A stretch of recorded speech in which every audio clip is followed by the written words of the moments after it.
Speaking of which, that hurricane season starts on June 1st, as many of you know, and that doesn't give us a lot of time. From the perspective of the Federal Communications Commission, our goal is to make sure that everybody in the Virgin Islands is able to use the communications services that they rely upon each and every day. And I'll speak a few minutes about what we're going to do with respect to broadband, but I also want to take a minute to recognize broadcast.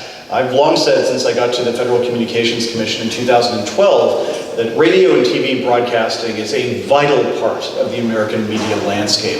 I know that because I grew up listening to the radio. My hometown radio station, which was an AM station, was really the lifeline for us in that community. It gave us a view of the outside world, got us information, especially when there was a tornado or other disaster bearing down on our town that we otherwise probably wouldn't have gotten it. And I think it's true across the country, including here in the Virgin Islands, that broadcasters and radio in particular, as the governor said, are absolutely critical.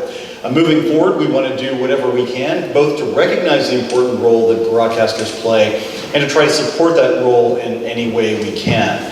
But unfortunately, under the law, we don't have the ability to extend financial support to broadcasters. But nonetheless, we have taken a number of steps in order to make sure that broadcasters are able to do what they do best. We are very vigorous and efficient in granting special temporary authority, or STAs, as the radio broadcasters in the room know, to allow people to continue to transmit even when their original facilities might go down or be destroyed. I publicly urged companies to activate the FM chips. Nowadays, it seems like most people carry around smartphones. It would be very powerful to make these smartphones into radio transmission devices by activating the FM chip that is in most of the smartphones that are currently in circulation. And we're dedicated to taking other steps too, to make sure that broadcasters are able to do the most important function during these storms, which is to connect people who are desperate for information with that information that they need. Additionally, we are taking a look at restoring the broadband, the high-speed internet access facilities that were damaged or destroyed here in the Virgin Islands. On Tuesday, before I left for Puerto Rico and then the Virgin Islands, I announced a plan, approximately $1 billion, that will be allocated to these two jurisdictions. Of critical import was the Connect USVI plan.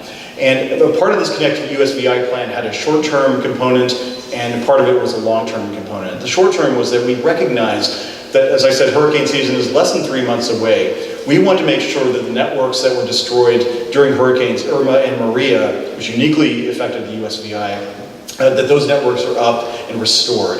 And so this involves a $13 million short-term infusion of money to be able to get those networks, wired and wireless, up and running. Approximately $7.8 million of that would be for fixed broadband, and the remainder, about $5.2 million, would be for mobile. But we recognize that simply restoring those networks isn't enough, and that is why the long-term component of the plan that I proposed would involve approximately $191 million specifically for the U.S. Virgin Islands over the next several years. Approximately $186 million of that would go towards fixed broadband networks over the next decade, next 10 years, and then the remaining $4.4 million would be for mobile networks over the next 3 years. Now, this isn't simply the case of the government issuing money and then hoping for the best. We first upfront require that any recipient of these funds uses them specifically for the purpose for which they are intended, which is restoring and repairing and improving broadband networks across the U.S. Virgin Islands. We also propose to allocate it in a competitive way. We invite competitive proposals from any company that is seeking to use it for these specified purposes, and we'll choose the most efficient bid. We include build-out requirements so that they have to do what they say they're going to do over the course of that term. And then finally, there are reporting requirements. They have to keep us informed, essentially, of how they are using the funds on a specific time frame.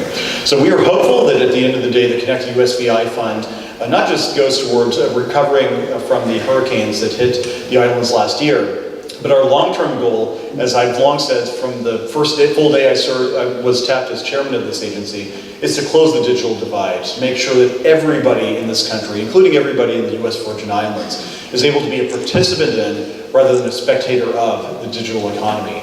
We want to empower everybody in the islands with a chance to succeed in the 21st century, and we hope that this bold vision that I outlined a few days ago, if adopted by the FCC, will allow us to do that.